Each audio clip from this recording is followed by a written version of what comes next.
One question remained, tormenting everyone.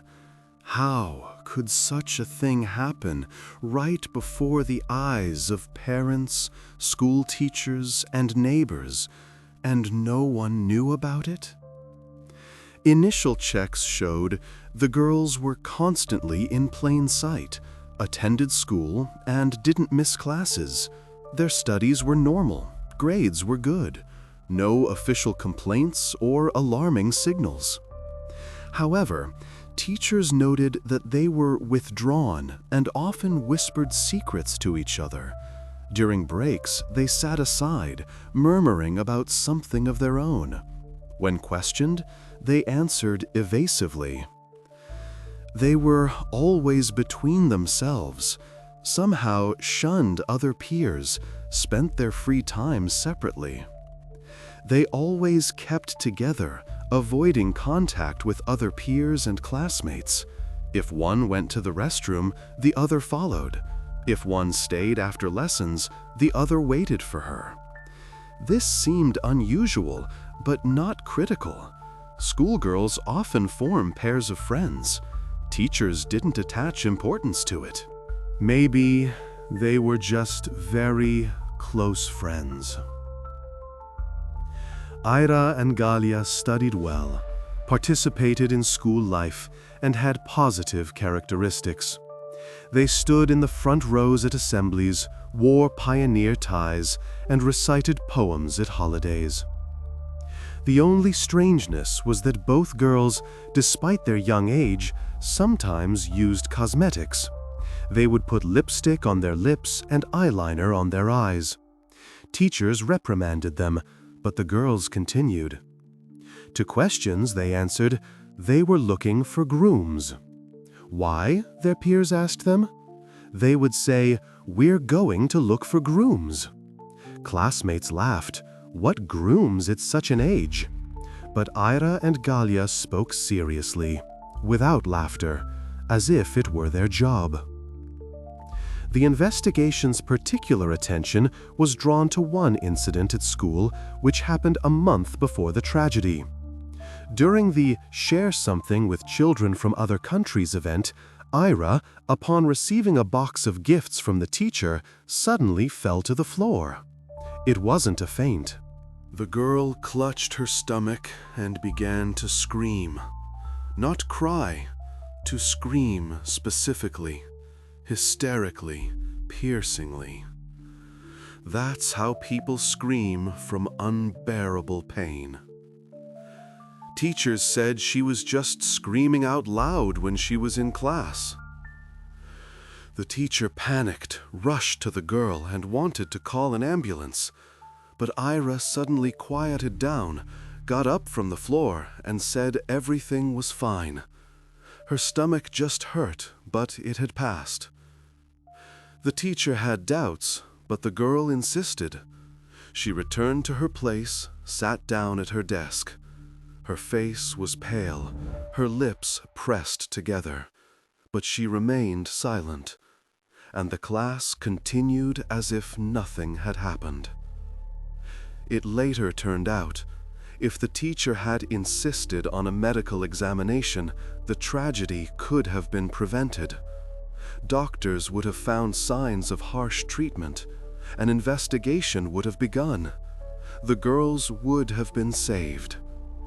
But the teacher didn't insist. She believed it was just a stomachache. Who knows what school children might have? And she missed the only chance. Investigators also established that Ira had looked sickly recently. Dark circles under her eyes, pale skin, a stooped gait. Sometimes she winced as if it hurt her to walk. But the parents did not go to doctors. Why? At that moment, no one was interested in this question. Later, it would become key.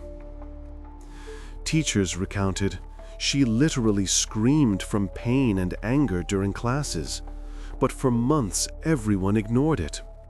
The head teacher said she had considered calling the mother several times, but always put it off.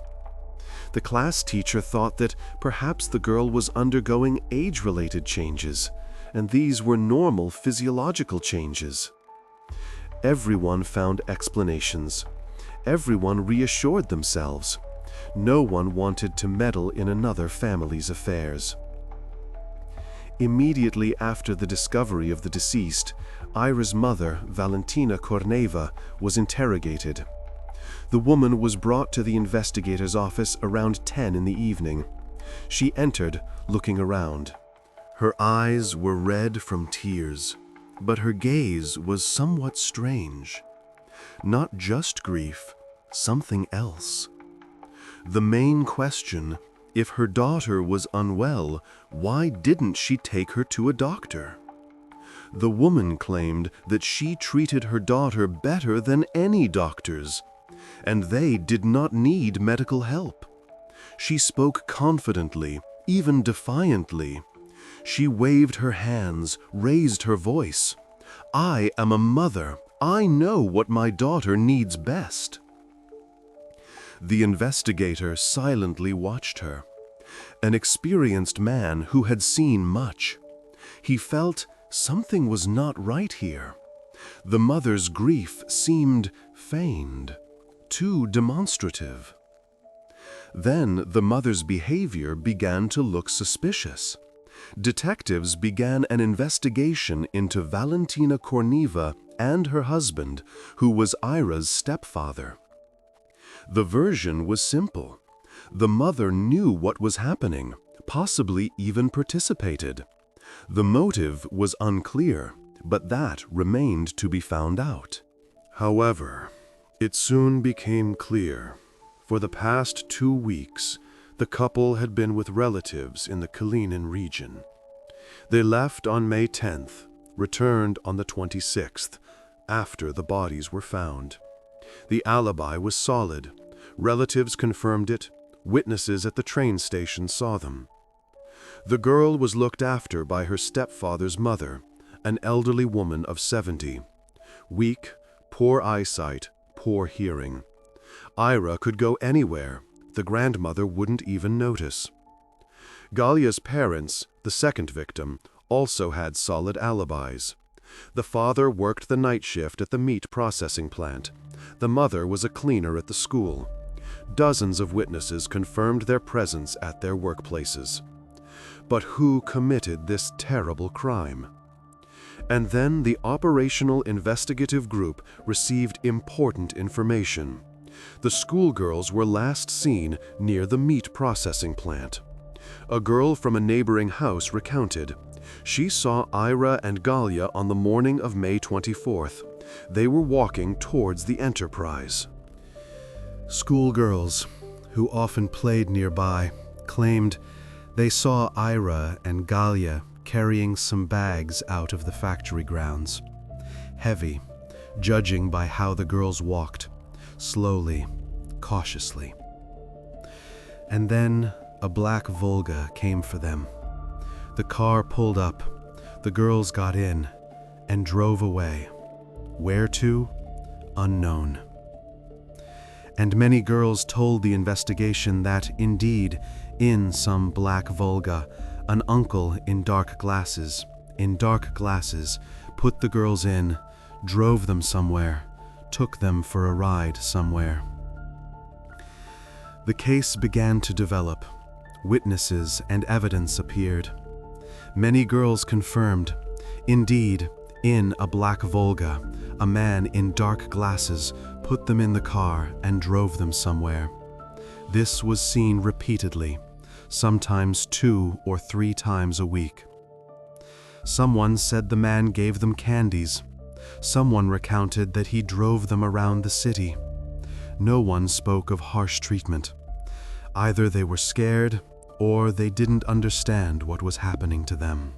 At the next meeting, a version was put forward that seemed almost unbelievable at the time. In Vladimir, Pole, there was a closed club of people with dangerous inclinations. One of the investigators smirked. What club in a backwater town? But the leader was serious. The facts spoke for themselves. Systematic coercion, several participants, a black Volga, conspiracy. But how was this possible? After all, such gatherings require special secrecy. A meeting place is needed. Assurance is needed that no one will see, no one will report. And most importantly, a specific audience is needed. Girls don't appear out of nowhere. In addition, a cover was needed to protect them from the police. Someone influential, someone who could hush up the case if something went wrong. They immediately began checking all black Volgas in the area. There were several, belonging to the district party committee, the district executive committee, and the meat processing plant. A Volga, in those days, was not a car for ordinary people. It was either for party nomenclatura or enterprise directors. An ordinary person didn't drive one. Detectives thoroughly searched the enterprises. The search took several days. They checked every room, every office, every warehouse.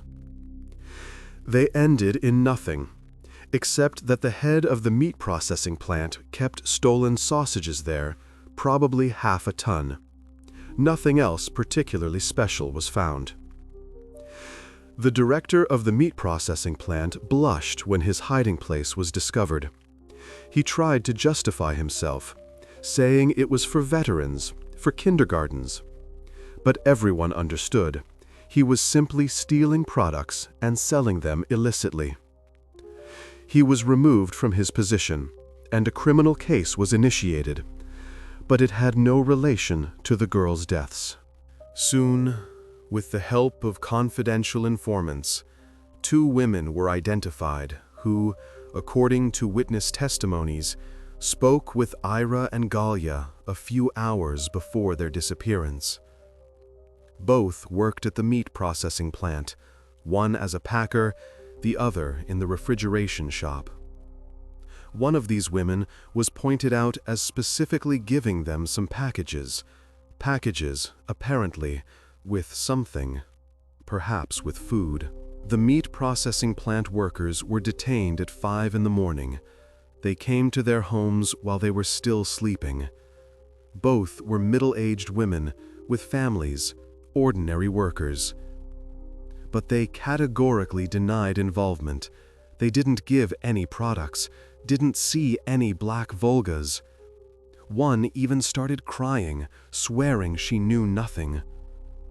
Who could confirm or refute their words? One of the local residents of Vladimir worked as a sort of watchman at the meat processing plant. His house was next to the checkpoint. Every morning, he would go out into the yard at 5 a.m., smoke, and watch who was coming to work. He often observed the checkpoint from early morning. He knew all the workers by sight, noticed outsiders. An elderly man, meticulous, attentive. It was he who provided important information. During interrogation, the man recounted. The girlfriends indeed came and took products. He had seen this several times. The girls would approach the warehouse window where they were given packages with sausage, apparently, or meat. However, it was not about the deceased girls, but about the daughter and niece of one of the plant workers. Completely different children. He had never seen those who were gone. This unexpected discovery brought the investigation to a dead end. Another dead end. Another false lead. Literally, the entire city actively joined in the search for the mysterious perpetrator. The residents of Vladimir were tense, suspicious. Mothers escorted their daughters to school and met them after lessons. No one let them go out alone. Newspapers daily wrote about the man in dark glasses in the Volga. They published a composite sketch urging witnesses to report any information. The duty station phone rang off the hook. Particular attention began to be paid to people with mental disabilities and recidivists. Everyone who had ever been prosecuted for crimes against morality, for harsh treatment, for hooliganism involving force was checked. The prosecutor recalls. Teenagers would call and report. A man was committing indecent acts in the culture park. A patrol would go out, grab this type. They asked, "Did you take the girls' lives?" He replied, "No." They checked. It wasn't him. Within a week, Lada Neue Pol was cleared of all suspicious individuals. Exhibitionists, questionable characters, petty criminals, everyone was checked. Everyone was interrogated. Some were jailed for old cases. Some were expelled from the city. But the perpetrator was never found. Detectives examined the medical records of all city residents, checked data on industrial injuries over recent years. They were looking for a scar on the face. That was the main distinguishing mark. Soon, attention was drawn to a local resident named Nilov. His record contained an entry about a facial injury sustained 3 years ago. Viktor Nilov, born and raised in Moscow. Among acquaintances, he went by the nickname Moscovich, Muscovite. He spoke with a characteristic Moscow accent, proud of his capital city origin. Previously, twice convicted for theft and forgery of documents. At that time, he was unemployed, led an antisocial lifestyle. He rented a room in a communal apartment, scraped by on odd jobs, and drank heavily. But most importantly, Victor's special distinguishing mark, a scar on his face. Long, from temple to chin, the mark of a knife, received in a fight. Soon, a witness was found who saw Nilov, accompanied by 2 girls, walking along Marks Street towards the Svir River. A pensioner, a former military man with a good memory for faces. The man identified Ira and Galia from photographs without hesitation. He even remembered what they were wearing. Ira in a blue dress, Galia in a white blouse and skirt. Time, around 1 in the afternoon on May 24th, the day of the disappearance. It should be noted, it was thanks to newspaper publications and news that many people came to the police department themselves and gave valuable testimonies. Someone saw the girls here, someone there. Gradually, their route on their last day was pieced together. A couple of hours later, Nilov was immediately detained. They found him in the same room where he lived. He was sitting on the bed, drinking vodka straight from the bottle. He saw the policeman. He wasn't even surprised, as if he had been waiting. But he denied being in the city on those days. He claimed he had been drunk for the past 2 weeks and remembered nothing. He might have been walking somewhere, talking to someone, but he didn't remember. A convenient position for a suspect. Alcohol erases memory. No memory, no responsibility. Investigators interviewed residents of the house on Mark Street and found another valuable witness. A woman living on the first floor looked out the window and saw Nilov seat the girls in a car. A black Volga. She didn't remember the number, but she remembered that the driver was wearing dark glasses and a light shirt. The car drove towards the outskirts of the city. This supported the theory of a closed club of people with criminal inclinations. Nilov was the decoy. He lured the girls, put them in the car, and drove them somewhere, and there were the other participants. Nilov, of course, denied everything and behaved very cunningly. During interrogations, he would sit sprawled in his chair, smirking. He claimed he remembered nothing, possibly having been drunk. The investigator lost patience several times, raising his voice. But Nilov imperturbably repeated the same thing. "I don't remember. I was drunk. Maybe I went somewhere. I don't know." However, the true crime scene remained unknown. The car could have taken the girls to neighboring settlements. Within a radius of 50 kilometers, there were several villages and dachas. This greatly expanded the search for the other criminals. The case did not stop for a minute. Investigators worked around the clock, slept 3 or 4 hours, and ate dry food on the go. To not miss a single lead, every theory was pursued to its conclusion. Vladimir Famin, a resident of one of the communal apartments in Ladinoye Pole, was boiling water for a bath on Saturday evening when police officers came to his door. He opened it, saw 2 operatives, and his face changed. He paled, his eyes darted about. During the check, it was revealed. A year earlier, Famin had been Ira Korneva's neighbor in the communal apartment.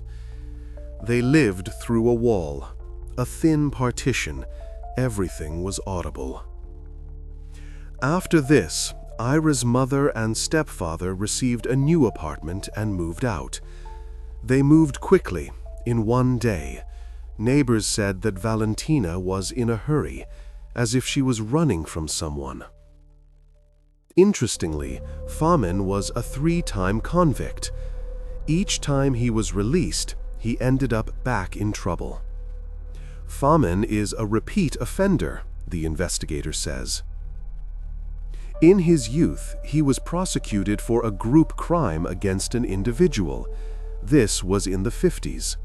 Back then, he was given 15 years, a long sentence for those times. He served 15 years, coming out as an already older man. It would seem he should have reformed, but no. Soon after his release, he was convicted for inadmissible actions against a young neighbor, the neighbor's daughter. He lured her to his place, promised to show kittens. He was given 3 years. After studying the suspect's biography, the operatives were sure Famin was indeed involved in the brutal crime. Everything aligned: convictions, neighbor to Ira, reputation. He was immediately detained, brought to the investigator's office. Famin sat with his head down. His hands were clasped on his knees.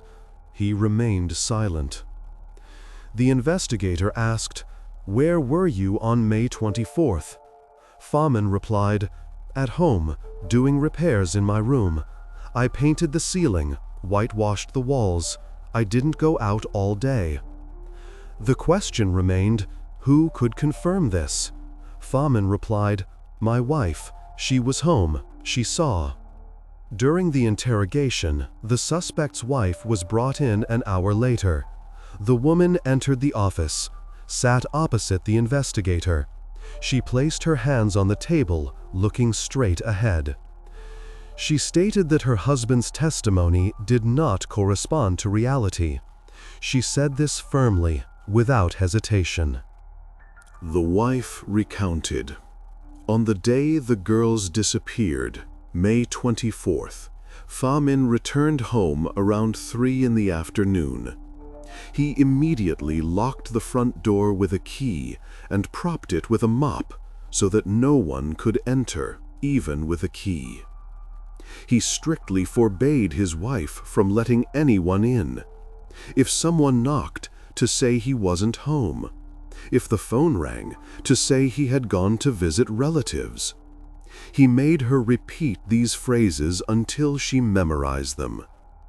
Then Famin took off his stained shirt, His wife saw it. It was covered in dark spots.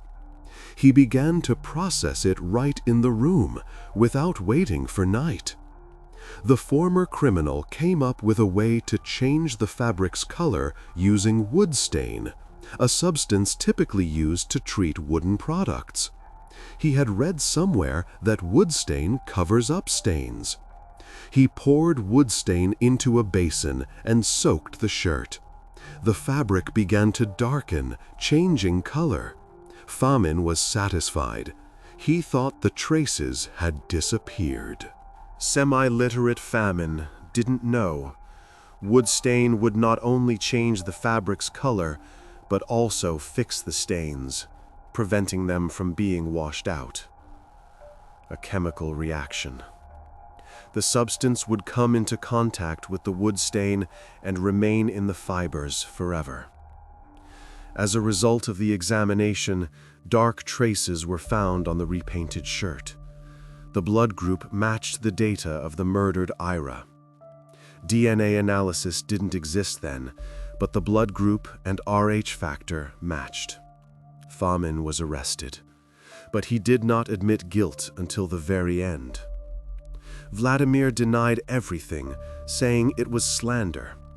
His wife was taking revenge for beatings. She was lying to get rid of him. And as for the shirt, he just spilled wine on it. That's why he was coloring it over. His profile did not fit the image of the crime organizers. A former criminal, a chronic alcoholic, a D-classed element. He lived in a corner of a communal apartment, scraping by with odd jobs. It was hard to believe that people of such low social status could organize something like this. Systematic coercion, conspiracy, a car, a meeting place. This requires resources. During interrogations, Vladimir withdrew and stopped answering questions. He sat, staring at a single point. His lips were pressed together, silent. The investigator tried different methods. He pressured, threatened with a long sentence. Then he switched to gentleness, promising leniency. But Famin remained silent, as if he had shut down.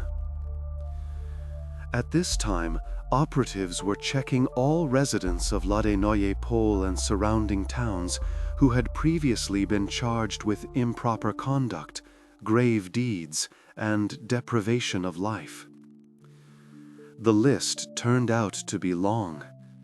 It turned out that over 50 people with convictions for similar crimes lived in the area. The exiled town showed its true face. Special attention was paid to the neighbors, acquaintances, and friends of the arrested Famin and Nilov. Who was in their circle? With whom did they drink? Whose homes did they visit? And then a signal came from the neighboring town of Podporozhye. A woman went mushroom picking in the forest early in the morning. She walked about 300 meters from the road, deeper into the thicket, and suddenly she saw a man standing behind a tree and behaving improperly. The woman was scared and wanted to run, but the man noticed her, rushed after her. He caught up, grabbed her arm. He tried to do something that humiliated her dignity right there in the forest. The woman managed to persuade him to abandon his intentions. She said she had a family at home. Her husband was waiting. She promised not to tell anyone. The man hesitated, then let her go. The woman ran home in tears. In the evening, she told her friend about it. The friend was a police officer's wife. She immediately understood that it needed to be reported. A day later, the information reached the investigators from Leningrad. The man's involvement was checked immediately. This was 40-year-old Sergey Makashev, who worked as a shoemaker in the community service center. A local, he had lived his whole life in Podporozhe. A quiet, inconspicuous man. Neighbors said he was strange, but not dangerous. Makashev had a prior conviction. Short, hunched, with an unpleasant face. He always walked stooped, avoiding eye contact. When they began to check his past, something terrible was revealed. 20 years ago, he coerced a girl into something that left a lifelong scar. She was very young. Then he deprived her of life, hanging her with a pioneer neckerchief. He staged it as a suicide. At the time, the case was almost solved, but there wasn't enough evidence.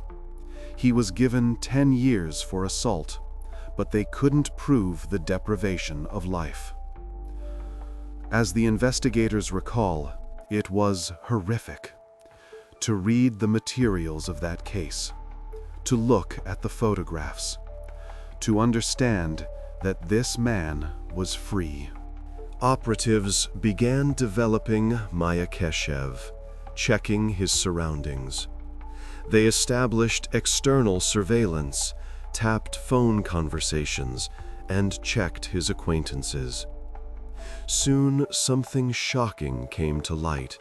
He offered his friend money to find a homeless, defenseless teenager. He was willing to pay 500 rubles, a huge amount of money back then. The goal? To turn him into a submissive slave, to keep him and use him however he pleased. The friend refused, but Makashev continued to look for someone to carry it out. Sergey Makashev, previously convicted, spent 16 years in correctional facilities. He came out an already mature man, found work as a shoemaker. He lived alone, not letting anyone into his home. A secretive, withdrawn man. He subscribed to and secretly read a medical journal. Why would a shoemaker read medical journals? Neighbors were puzzled, but didn't pay it much attention. Makashev was immediately detained early in the morning. They arrived at 6 o'clock, burst through the door. He was sleeping, woke up from the crash. He saw the police officers and immediately began to justify himself, even though nothing had been asked yet. During the interrogation, he denied all accusations. "I don't know any girls. I didn't abduct or coerce anyone. On the days of the disappearance, I was sawing wood. I prepared a whole 2 cubic meters. You can check. They're in my yard." The investigators went into the yard. Indeed, there was wood, neatly stacked in a woodpile. But was it fresh? When was it cut? They offered him to reproduce his actions. They gave him a saw and said, "Show us how you sawed." Makashev took the saw, approached a tree. He jumped around, imitating work. But it was clear, the movements were uncertain, unaccustomed. A person who had truly sawed 2 cubic meters would move differently. After a minute, he stopped, dropped the saw.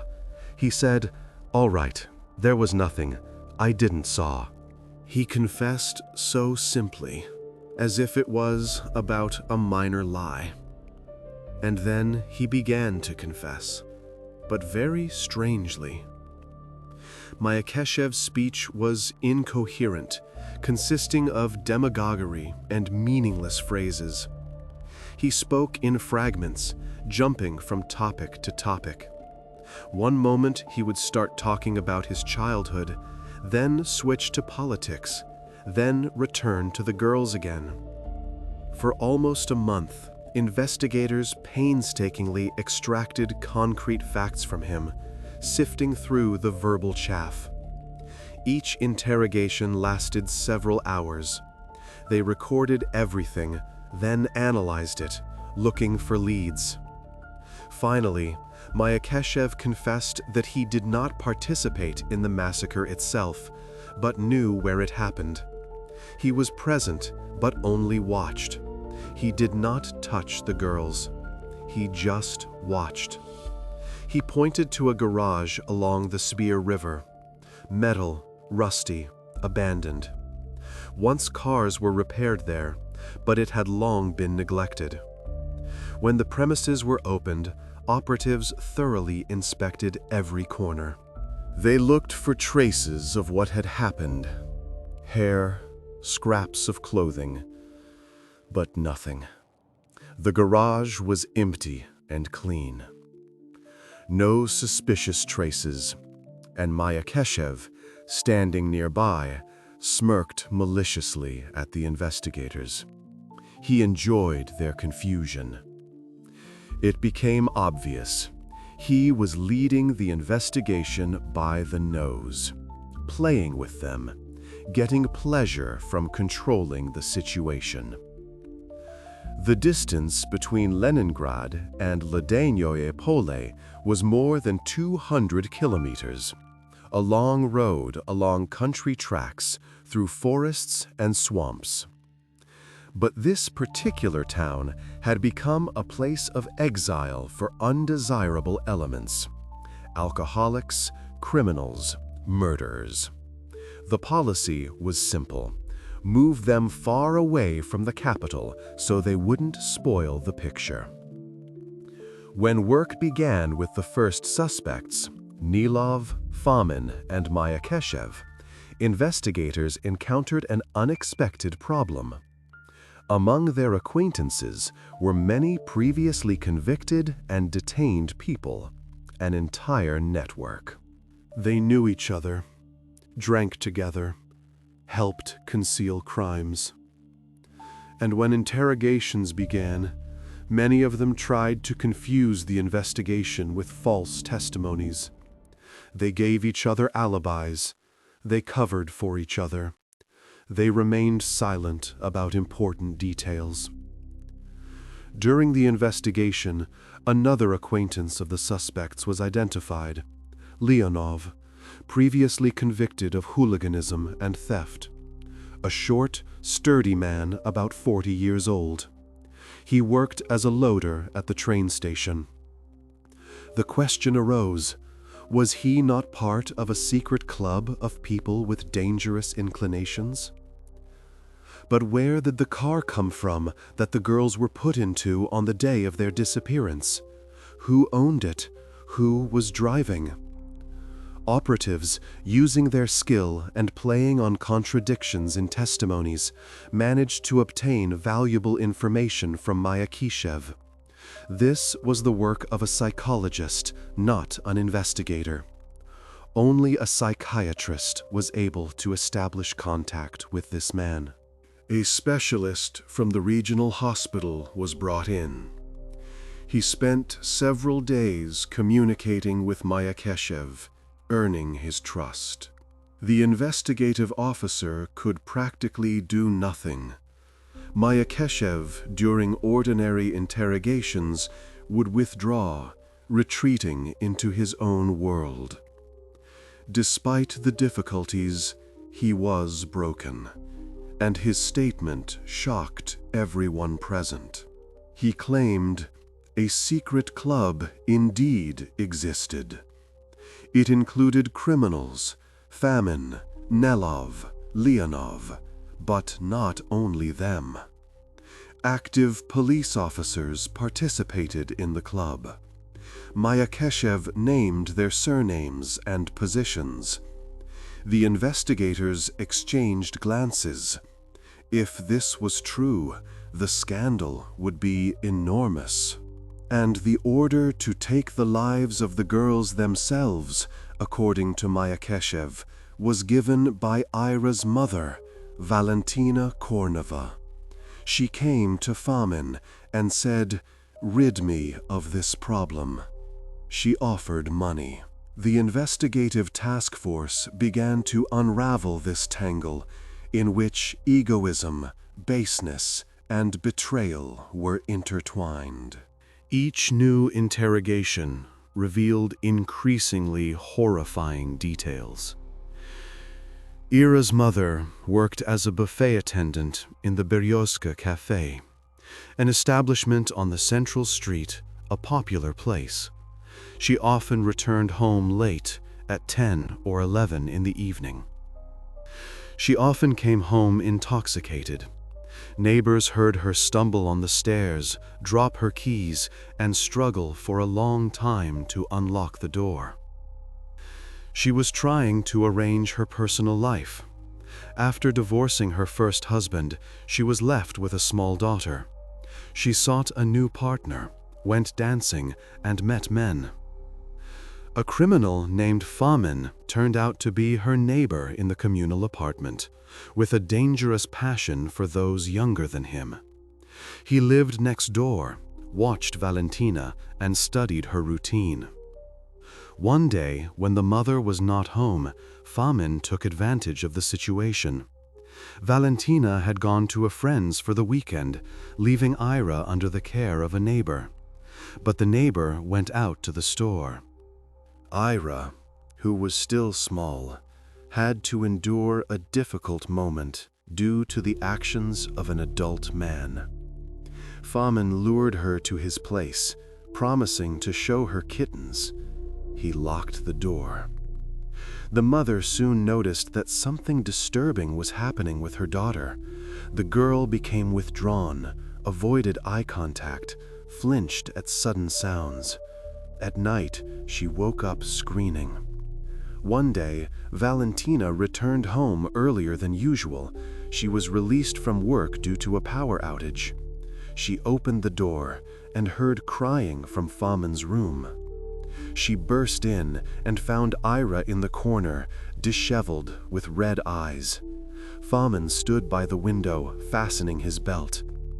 Valentina had a kettle in her hands. She had been boiling water in the kitchen. She raised it above her head, ready to strike Famin, ready to kill her daughter's abuser. Famin, unperturbed, warned, "If you make noise, you'll never arrange your personal life." He said it calmly, without emotion, as a statement of fact. During that period, Valentina met a police officer, Kornev, an inspector at the sobering up station. He was a serious, non-drinking man with a good salary. He was ready to marry. And she was preparing to marry him. They had already set a date, booked a table at a restaurant, and bought rings. Famin threatened to ruin her plans. He said he would come to the wedding and tell the groom what kind of mother she was, how she left her daughter alone, how her daughter visited neighbors. By telling her future husband about her past, about how she poorly looked after her daughter, Famin could sabotage the wedding. Fearing exposure, the woman kept silent. She endured. She closed her eyes to what was happening to her daughter, just to preserve her personal happiness. During the interrogation, she emotionally recounted her situation.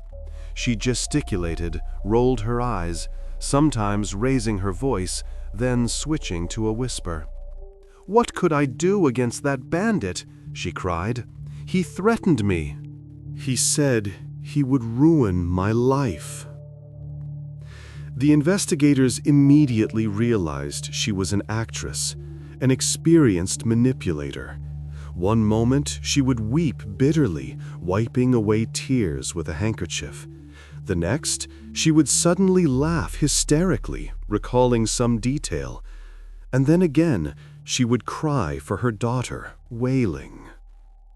Soon, Valentina married and gave birth to a son. Kornev was happy. Finally, a complete family. It was then that Famin conceived his cruel plan, a plan that finally made Kornev dependent. One day, when Ira's stepfather, Kornev, returned home drunk after a corporate event, Famin seized the moment. He came to visit, bringing another bottle. They drank. Kornev became unconscious from intoxication, collapsing onto the bed fully clothed. And Famin placed his stepdaughter in his bed, having previously coerced her into actions that traumatized her. In the morning, Kornev woke up and found Ira next to him. At first, he didn't understand what was happening. Then he realized and went cold. Famin was already waiting for him in the corridor. He smirked. He explained the situation. He said that now Kornev was a criminal just like him. And if anything happened, he would be charged under the relevant article. Although the criminals later claimed that the girl did not resist at all, everyone understood. She was afraid to object to adult men. One who is still small cannot stand up to adults. From that moment on, Kornev became dependent on the criminal. He was forced to keep silent about his crimes. Moreover, he was forced to assist him. Later, Valentina herself learned about this. Famin told her with pleasure, savoring the details. He watched her face change. The mother understood. The girl was being abused not only by the neighbor, but also by her second husband. She could have gone to the police. She could have told the truth, saved her daughter. But she didn't want to lose her husband. She didn't want to destroy her new family. So she just closed her eyes, pretended to know nothing. Moreover, he was an active police officer. Who would believe her against him? Who would take her side? The mother understood. If the truth came out, she would lose her husband, her reputation, and her new apartment. She would be left with nothing. She had a chance to expose the criminals, but she chose to remain silent. She prioritized her own well-being over her daughter's life.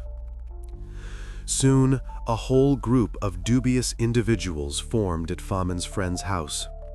They gathered on weekends when the friend's wife went to visit relatives.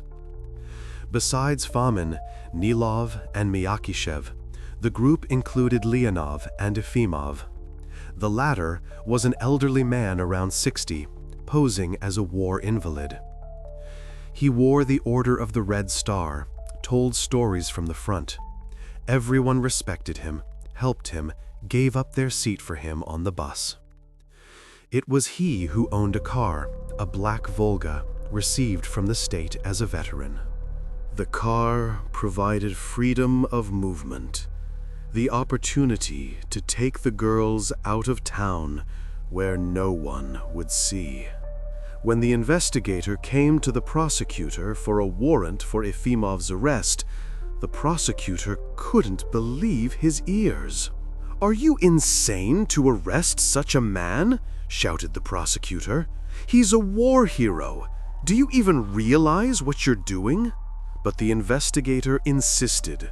He showed the materials, the witness testimonies. The prosecutor, having read them, turned pale. He silently signed the warrant. The criminals quickly broke Ira's psyche.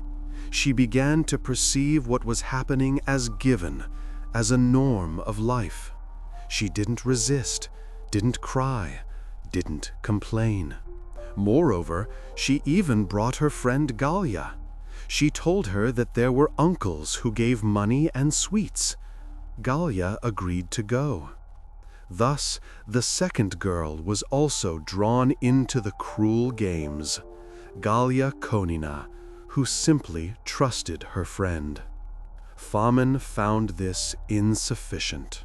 1 or 2 victims. This was not enough for his dangerous fantasies. Later, he started charging some acquaintances 25 rubles for a visit. He turned the crime into a business. He invited other men, those who were willing to pay. During the investigation, it was revealed a person of higher standing sometimes visited the house on the outskirts. He would arrive in a service car, with the driver waiting outside. Who this was could not be established. All members of the group kept silent. Either they didn't know, or they were afraid to name him. The situation escalated when Ira became seriously ill due to numerous abuses. She developed internal bleeding, her temperature rose, and she experienced severe pain. Not every adult organism can withstand such torment, let alone a growing one. The girl weakened visibly, hardly ate, and walked with difficulty. The nightmarish truth could be revealed at any moment. If Ira were hospitalized, doctors would immediately understand everything. An investigation would begin. All participants would be arrested. And the girl's pain became unbearable. She screamed at night, unable to sleep. Neighbors knocked on the wall, demanding silence. Then Ira's mother, Valentina Korneva, decided on something terrible. To get rid of her daughter and her friend, to take the lives of both, to preserve the secret and her new family. Of course, the woman initially told a different story. She said that she herself was a hostage to the situation, that Famin threatened her, forcing her to remain silent. Allegedly, she organized the massacre of her daughter to spare her from torment, out of pity, out of love, so that the girl would no longer suffer. But no, the investigation established the truth. The woman became the organizer and instigator of the massacre of her own daughter, to save herself and her husband from criminal charges, to preserve her family, apartment, and peaceful life. She found the perpetrator in Famin. She came to him, offered money, 300 rubles, a huge sum for those times. Famin agreed. He was even pleased. An opportunity arose to get rid of witnesses and earn money besides. To create an alibi, the Kornevs left Vladimir on May 10th. They told neighbors they were going to visit relatives in Kalinin Oblast. They took their small son, bought train tickets, and the other members of the criminal group lured the unfortunate girls on May 24th and took their lives in the house of one of the club members, in the basement of an old wooden house on the outskirts of the city. Famin ordered Lieutenant Kornev to monitor the investigators' work and report everything to him. Kornev, working in the police, had access to information. He knew which theories were being checked, who was suspected. He regularly called Famin, relaying information. He warned when Volgas began to be checked. He warned when they closed in on Nevelov. Only after the arrest of Famin and the others did it become clear. The entire group could no longer escape punishment. Kornev understood this last, when they came for him at work. He was sitting in the sobering up station's office, filling out a journal. Two men in plain clothes entered. He looked up and immediately understood everything. His face turned white. His hands trembled. The investigators could not accept the reality of this horrifying story. They sat over the case files late into the night, rereading testimonies, studying protocols. They wanted to believe it was a mistake, that such a thing couldn't be, that a mother couldn't organize the taking of her own daughter's life. But only official documents, compiled with dry precision, confirmed all of this truly happened in a small, quiet town on the border of Leningrad Oblast. Today, on the archival volumes of the criminal case, one can see the red capital letters SK.